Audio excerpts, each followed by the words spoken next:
अनंत कोटि ब्रह्मांड नायक सर्वेश्वर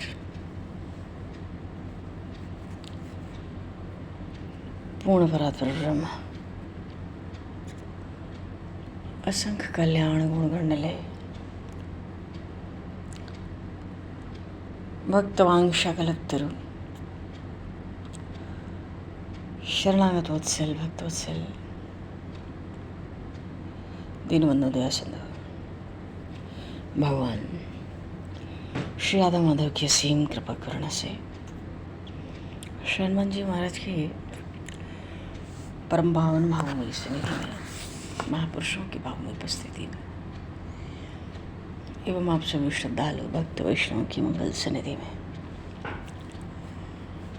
मानव जीवन का सर्वोत्कृष्ट फल भगवत गुणगान भगवत स्मरण का आनंद हम सभी भगवान श्री कृष्ण के दिव्य मधुर लीलाओं के माध्यम से प्राप्त करने जा रहे हैं। सर्वप्रथम आप सभी भक्तजनों के श्री चरणों में भगवत भाव से सादर वंदन सादर नमन। आप सभी को यथा योग्य जय श्री राम जय जय श्री राधे हरि शरण जय श्री गुरुराय जी।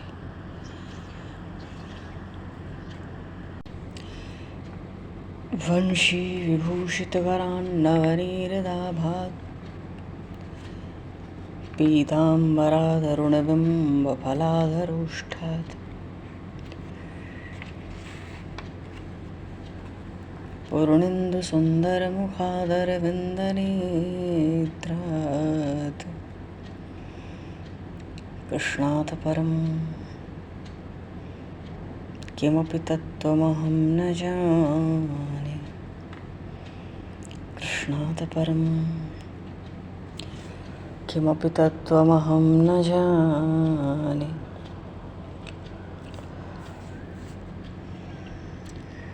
हरिशरणम्। पूर्व प्रसंग में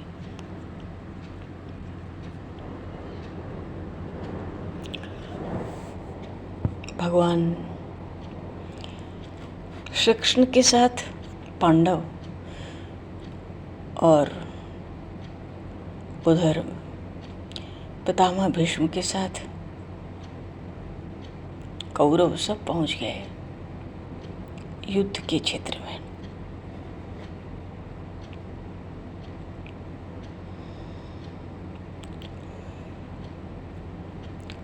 और जब अर्जुन जी ने भगवान से कहा कि प्रभु हे केशव, अब तो आप रथ को बीच में दोनों सेनाओं के लगाएं, क्योंकि शंख तो दोनों तरफ से बज गए, मानो युद्ध का आरंभ होने जा रहा है। बस मौके पर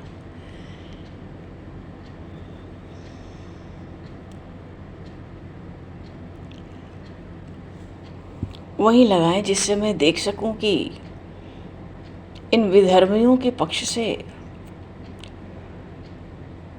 कौन कौन से लोग आए हैं। मानो कौरव पक्षी लोगों को देखूं मैं, क्योंकि कौरव सबके सन्मुख बात है कि ये तो अधर्मी हैं, अन्यायी हैं, दुराचारी हैं, पापी हैं, दुष्ट हैं। फिर भी इनकी तरफ से युद्ध करने कौन कौन आए हैं ये पता चलना भी आवश्यक है भाई, क्योंकि ये एक धर्म युद्ध है, धर्म और अधर्म की लड़ाई है। तो भगवान को क्या था, दोनों रथ अपना दोनों सेनाओं के बीच में, प्रधान सेनापति हैं भीष्म पितामह, उनके सामने थोड़ा उनकी सिधाई में खड़ा किया। बोले भाई अब आराम से देख लो। अर्जुन जी ने देखना आरंभ किया और जितना देखते गए उनके मुख की जो शोभा थी मलिन होती चली गई। इतना ही नहीं, जितना सेना में जितने लोगों को देखते आंखों से अश्रुधारा भी बहती, शरीर भी कांपने लगा, पसीने से पूरा शरीर भीग गया, बड़ी व्यथा हुई। भगवान श्री कृष्ण से बोले, हे कृष्णा, यहाँ शत्रु कहाँ है? ये हमारे पूज्य पितामह भीष्म हैं, ये हमारे शास्त्रों के गुरु आचार्य द्रोण हैं, ये हमारे कुल के आचार्य कृप हैं, और ये मामा शल्य है।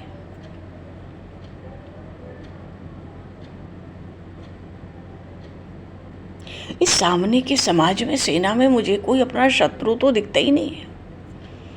हाँ, भाई दिख रहे हैं, हमारे भतीजे दिख रहे हैं, साले दिख रहे हैं, ससुर दिख रहे हैं, ये सब संबंधी मेरे सामने ही है।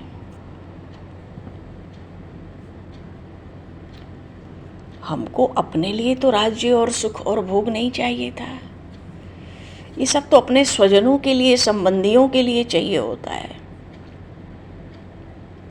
और वही स्वजन संबंधी हमारे पक्ष या विपक्ष में प्राण त्यागने आकर खड़े हो गए। यही नहीं रहेंगे तो राज्य, संपत्ति, ऐश्वर्य क्या करेंगे हम? क्या सुख मिलेगा हमें? अरे, जिनकी चंदन पुष्प से हमें पूजा करनी चाहिए, क्या उन गुरुजनों पर अब मुझे घातक प्रहार करना पड़ेगा? और विजयी भी हो गए तो इनके रक्त से सनी हुई संपत्ति ही तो हमें प्राप्त होगी। वो संपत्ति सदा जलाएगी।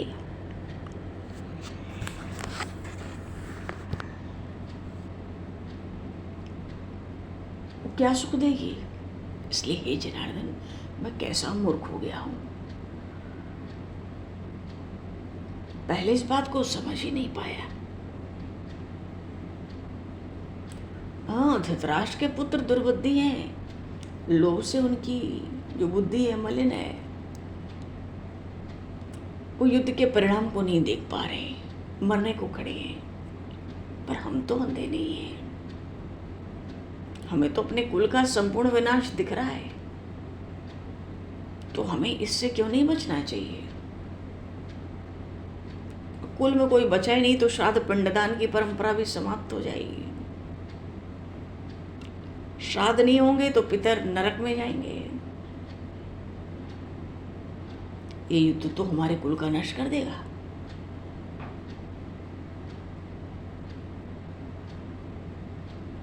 जितने युवा मरेंगे उनकी स्त्रियां आचार भ्रष्ट हो जाएंगी, अनाथ शिशु रोएंगे, विधवाओं का क्रंदन होगा, सतियों का शाप लगेगा।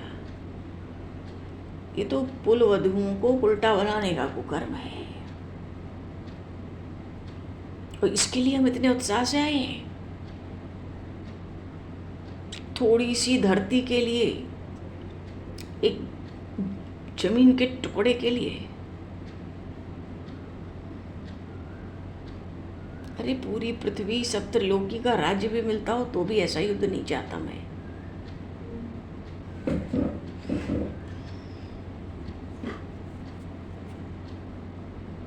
वो संजय ठीक कहते थे, पांडव भिक्षा मांगकर जीवन व्यतीत कर देना चाहिए पांडवों को। क्यों, वनवास था तो हम भिक्षाजीवी तो थे ही, कौन सा नया काम है? हमें कोई दोष भी नहीं दिखता उसमें। युद्ध में स्वजनों का संहार करे उससे तो बहुत बढ़िया है। हे केशव, मेरा तो शरीर कांप रहा है,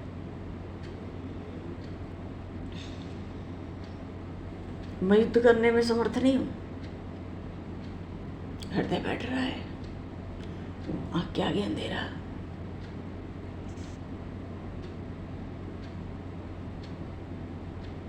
मैं शस्त्र नहीं उठाऊंगा, भले कौरव मुझ पर टूट पड़े, मुझे मार डाले, मैं अपनी रक्षा भी नहीं करूंगा। मेरी तो बुद्धि ही मोह में पड़ गई है।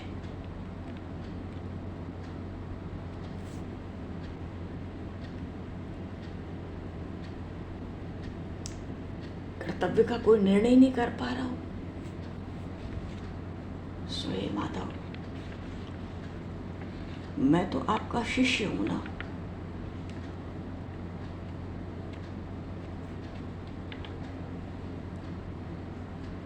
आपकी शरण में भी हूं।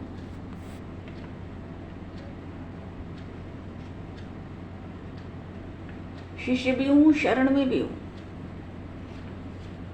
तो आप मेरा मार्गदर्शन करें।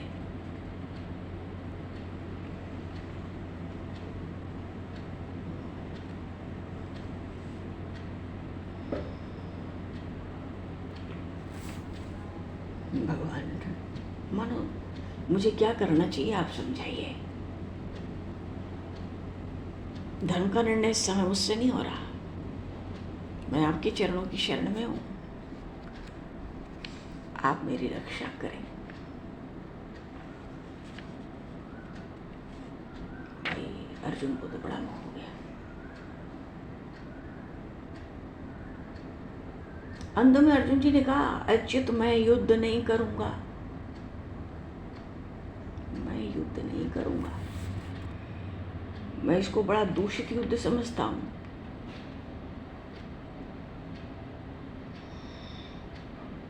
उत्सन्न कुल धर्माणाम मनुष्याणाम जनार्दन। भाई धनुष तो नीचे छोड़ दिए रथ में, त्रोण लगाया था उतार दिए, रथ का जो पिछला हिस्सा था सिर झुका के बैठ गए, रो रहे हैं, कांप रहे हैं, ऐसे भारी सोच में है।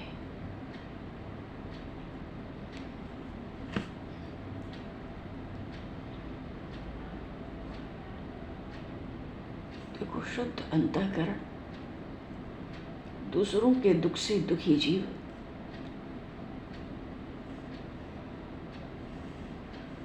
स्वयं का सुख स्वयं के स्वार्थ से रहित जीव, अत्यंत द्रवित हृदय अर्जुन जैसा उत्तम अधिकारी हो तो गीता जी के ज्ञान का उपदेश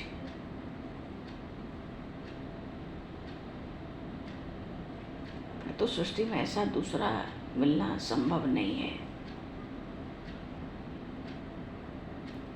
विश्व गुरु है भगवान कृष्ण वंदे जगत गुरु। उनकी वाणी को, भगवान की वाणी को अलौकिक ज्ञान गंगा के आविर्भाव के लिए एक भूमिका मिल गई।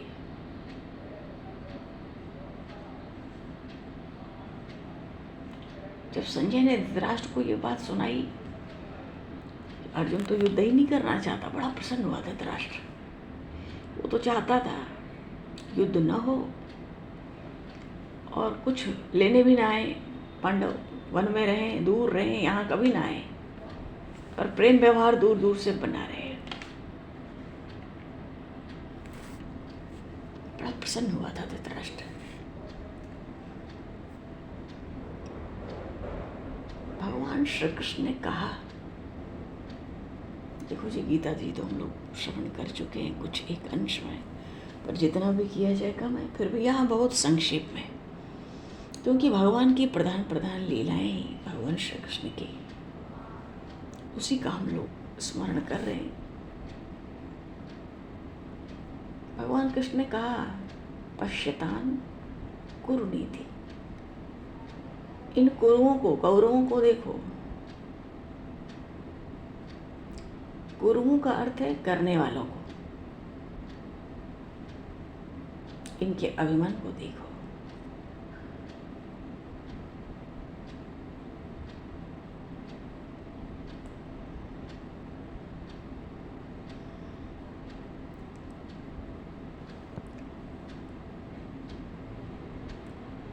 अर्जुन जी ने भगवान से कहा था, कार्पण्य दोपोपहत स्वभाव,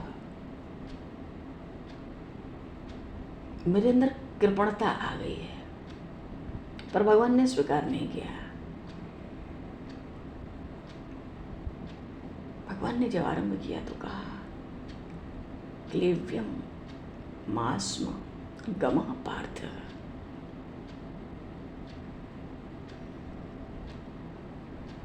मानो नपुंसक मत बनो, ये तुम्हारा कार्पण्य नहीं है। स्थान के अनुसार, समय के अनुसार, परिस्थिति के अनुसार जो योग्यता प्राप्त होती है उसका पालन करना चाहिए, पर उसमें अहंकार नहीं रहना चाहिए।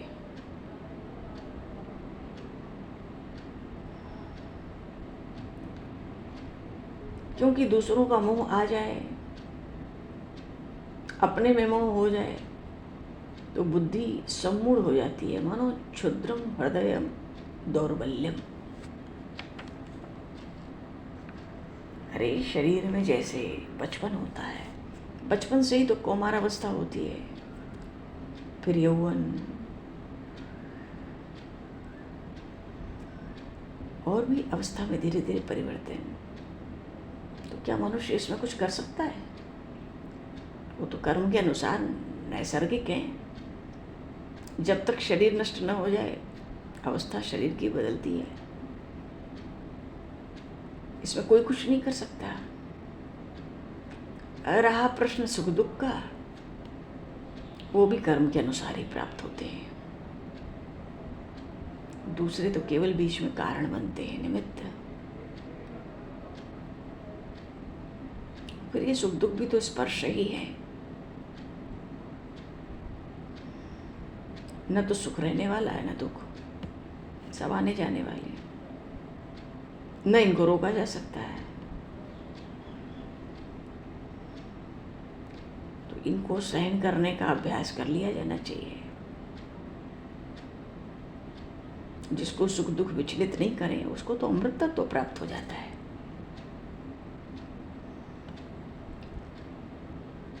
रही बात शरीर की, तो शरीर में जो चेतना है वो तो एक ही है, सर्वव्यापी, सर्व कारण, वो अविनाशी, उसको कोई मार सकता नहीं। शरीर तो मरण धर्म है, उसकी मृत्यु भी डाली नहीं जा सकती। शरीर की मृत्यु नहीं टाली जा सकती। तो जो मृत्यु अनिवार्य है होनी है आज, नहीं तो कल, उसके लिए क्या दुख करना है। और जो चेतन है अविनाशी, वो तो अविनाशी ही है।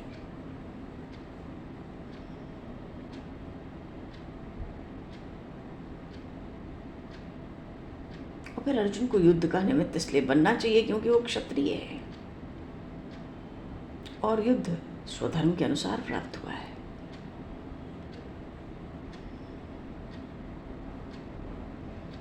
और युद्ध के लिए इतनी तैयारी किया, इतनी इसकी प्रसिद्धि है, सारे इसके स्वजन संबंधी इसी पर निर्भर हैं। अगर युद्ध का त्याग करेंगे अर्जुन, कितना अपयश होगा। अपने ही स्वजनों के साथ तुम कितना विश्वासघात करोगे, और शत्रु भी तुमको कायर कहेंगे, तुम्हारे इस कर्म की निंदा करेंगे, कोई प्रशंसा नहीं करेगा। निंदा सह लेना तुम्हारे स्वभाव में नहीं है।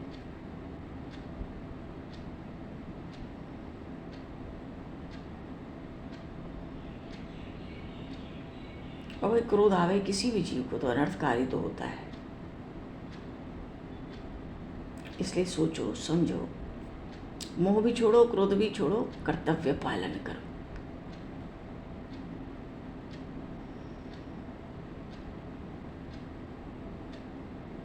तो अर्जुन का जैसा अधिकार है उसके अनुसार युद्ध करना ही आवश्यक कर्तव्य दिख रहा है। तो सुख दुख लाभ हानि जय पराजय की चिंता छोड़ो। सुख दुख समय कर्तवा लाभ लाभ हो जय जय, वो चिंता छोड़ दो।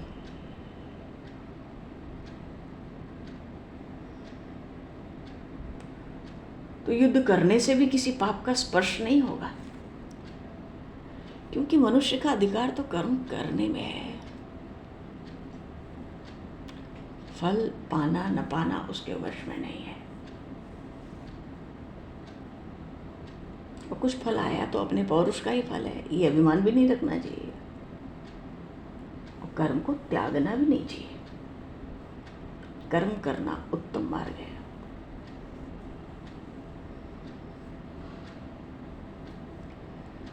सफलता मिले चाहे असफलता, संभाव रहे, आसक्ति को त्याग दे और फिर कर्म करे।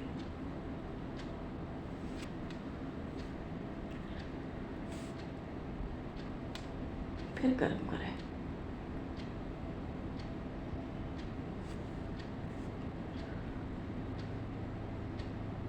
भगवान कहते यही कर्म का स्वरूप है वस्तुतः।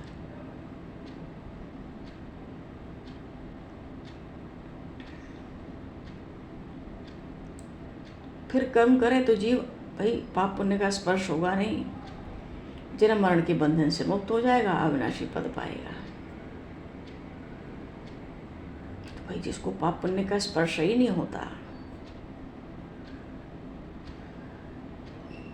जो जन्म मरण के बंधन से मुक्त हो जाता है, अविनाशी पद पाता है, ऐसे जो स्थित प्रज्ञ हैं, ऐसों की क्या पहचान है? भगवान ने कहा पहचान शरीर नहीं बनता, और जो प्रज्ञा है, बोध, वो तो अंतःकरण में होता है। तो अंतःकरण की अवस्थाओं से ही स्थित प्रज्ञ को जाना जा सकता है।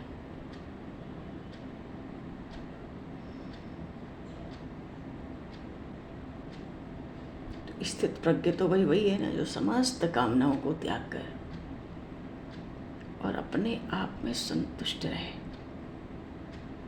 फिर दुखी से दुखी नहीं होता, वो सुख में सुखी नहीं होता।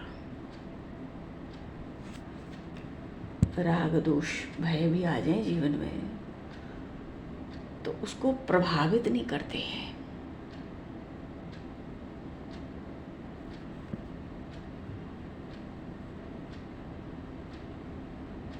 कहने का भाव है भगवान ने अर्जुन जी को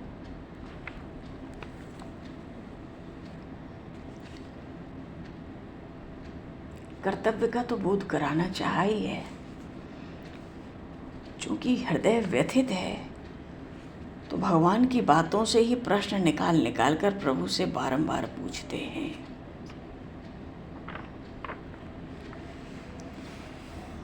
स्थित प्रज्ञ भी देखो युद्ध की भूमि में रथ खड़ा है,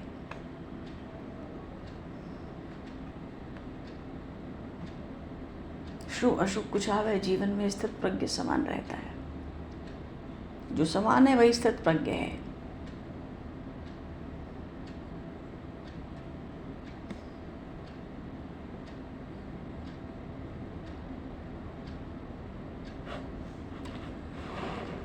अर्जुन ने भगवान से प्रश्न किया,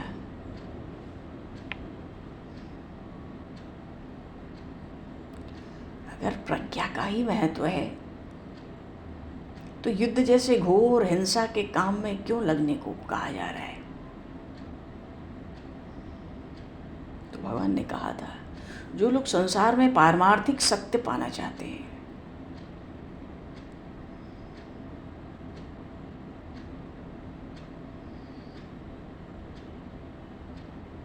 साधन तो होता ही है।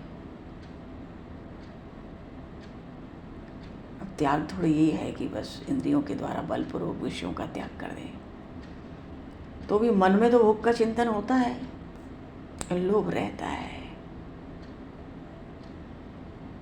इसलिए संयम के साथ मन का संयम आवश्यक है।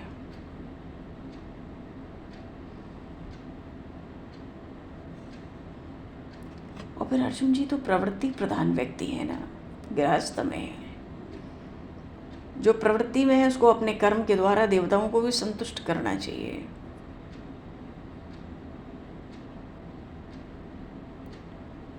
फिर उसका मार्ग तो कर्मयोग का मार्ग है। कर्म की महिमा कम थोड़ा ही है। सारा संसार चक्र ही कर्म पर निर्भर करता है। हाँ, कोई आत्माराम हो, आत्मकाम पुरुष हो तो कोई कर्तव्य नहीं है, क्योंकि उसको कुछ प्राप्त करना ही नहीं, इसलिए उसकी कोई हानि होने वाली भी नहीं है।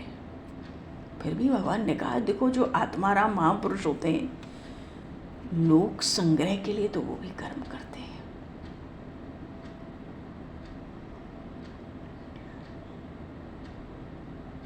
भगवान भी अवतार लेते हैं जगत में आदर्श की स्थापना के लिए। जो विद्वान है वो भी जगत के दर्शन के लिए अनासक्त होकर कर्म करते हैं। अज्ञानी लोग आसक्ति से कर्म करते हैं। और वैसे भी कर्म तो प्रकृति कराती है। भगवान कहते हैं केवल अहंकार के कारण मूर्ख मनुष्य स्वयं को कर्ता मान लेता है।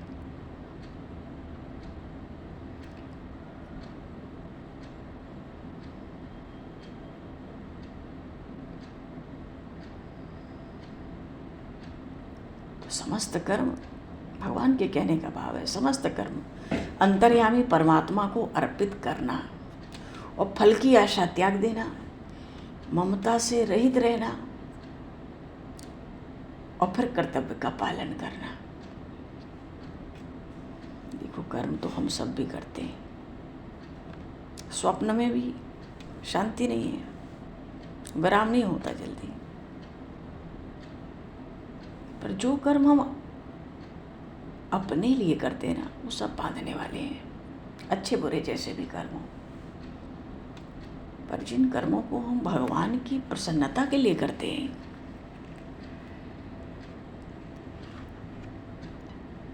वो कर्म हमें भवसिंधु से छुड़ाने वाले होते हैं, निवृत्त करने वाले होते हैं।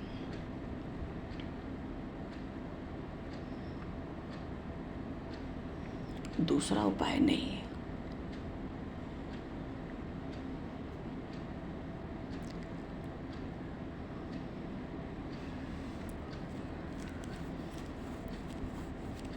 इसलिए जो भी कर्तव्य कर्म हो उसमें ममता ना रहे, फल की आसक्ति ना रहे, प्रभु के चरणों में अर्पित करके प्रभु की प्रसन्नता के लिए, कर्तव्य पालन के लिए कर्म का उपदेश भगवान ने दिया। क्योंकि हर प्राणी स्वभाव के अनुसार व्यवहार करने के लिए विवश है। अर्जुन जी का स्वभाव क्षत्रिय का है, इसलिए भगवान जानते हैं युद्ध नहीं करेगा तो शत्रुओं का व्यंग सहेगा जीवन भर, भिक्षा मांग के जीवन यापन करेगा। ये तो ठीक नहीं है, ये इसके स्वभाव के अनुकूल नहीं है। और कर्तव्य, युद्ध कर्तव्य के रूप में प्राप्त हुआ है, इसलिए तुम्हें युद्ध करना चाहिए।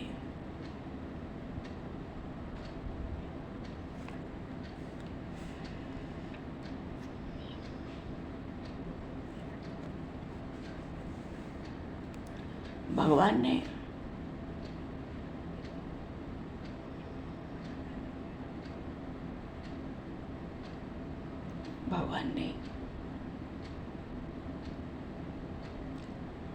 तरह तरह से अर्जुन जी को कर्म का रहस्य समझाने की चेष्टा की, और काम क्रोध को भी प्रकृति का ही पुत्र बताया। इसलिए इनको भी अपना शत्रु समझो।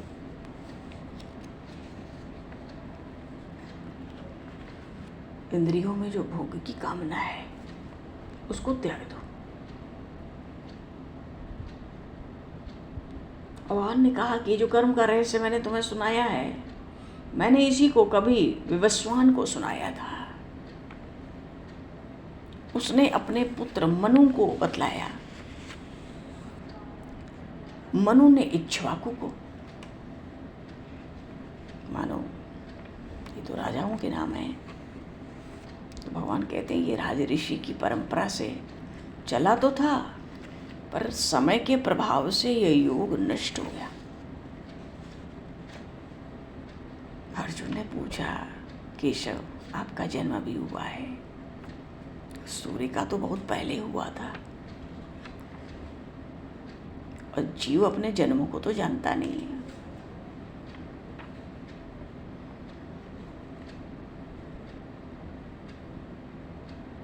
तो आपने सूर्य को कैसे उपदेश दिया?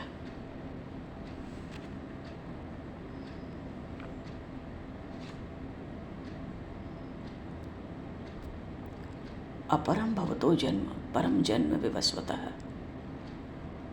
अर्जुन जी कह रहे हैं कैसे उपदेश दिए?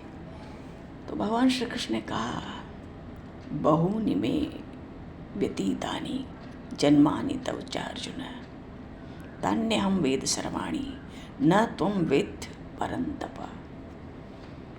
मेरे बहुत से जन्म हो चुके हैं और तुम्हारे भी असंख्य जन्म हो गए हैं। जीव अपने जन्मों को नहीं जानता, किंतु मैं योग माया का आश्रय करके युग युग में धर्म की रक्षा के लिए प्रकृतिम स्वामधिष्ठाय, भगवान कहते हैं अपनी प्रकृति को अपने अधीन करके युग युग में धर्म संस्थापनार्थाय संभवामि युगे युगे।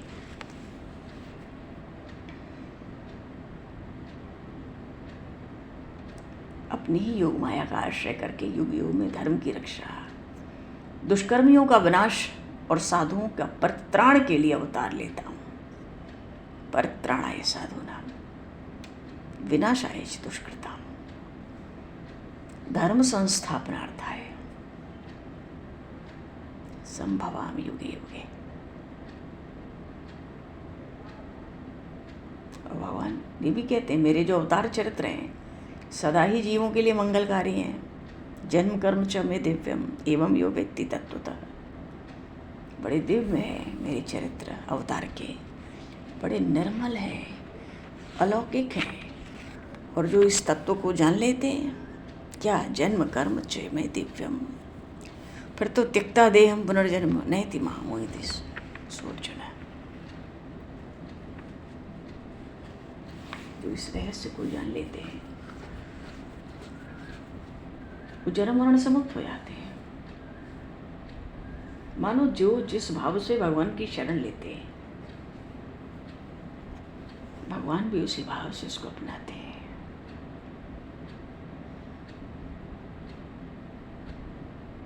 भगवान अवतार तो लेते हैं, कर्म से लिप्त नहीं होते, अलिप्त रहते। जैसे भगवान कहते हैं ना कि अजन्मा हूँ, तो अजन्मा भाव को सुरक्षित रखकर जन्म लेता हूँ।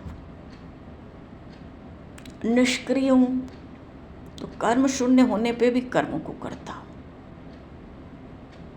और जो इन दोनों बातों को ठीक तरह से जान ले कि भगवान अजन्मा होकर भी जन्म लेते, कर्म शून्य होने पर भी कर्म करते,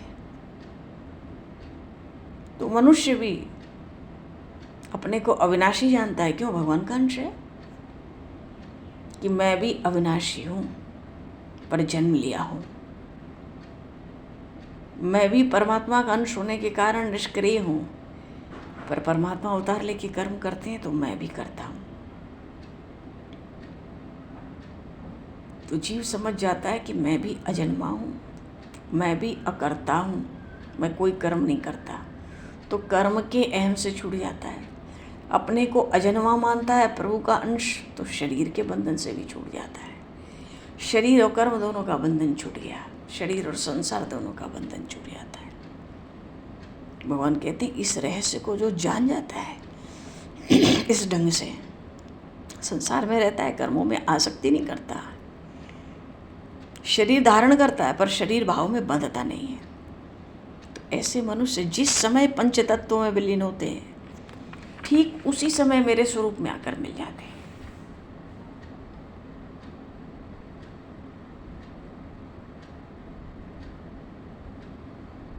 जो इस तत्व को समझे फिर वो कर्म के बंधन में नहीं आता, क्योंकि भगवान कहते हैं ये यथा माम प्रपद्यन्ते तांस्थैव भजाम्यहम्।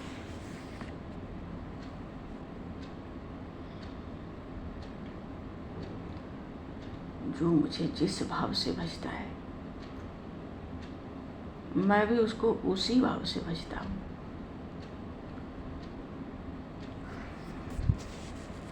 जागी रही भावना जैसी, हाँ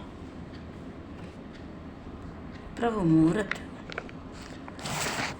देखी दिन तैसी।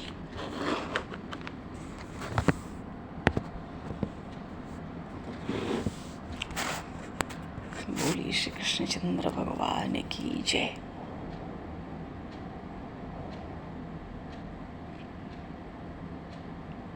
श्यावर रामचंद्र भगवान की जय। श्री गौरी शंकर भगवान की जय।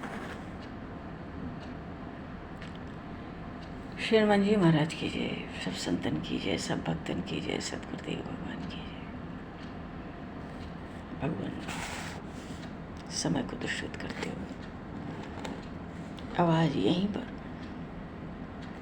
वाणी को विराम, वाक्य पुष्पांजलि प्रभु के श्री चरणों में सादर समर्पित। ऐसे ही खूब संक्षेप में भगवद गीता के भावों को कुछ एक अंश में हृदयंगम करते हुए हम लोग भी इस प्रसंग को भगवान के साथ ही अर्जुन जी उपदेश श्रवण कर रहे हैं, हम लोग भी करेंगे। अच्छा जी, आप सभी को यथा हो गया। जय श्री राम, जय जय श्री राधे, हरि शरणम।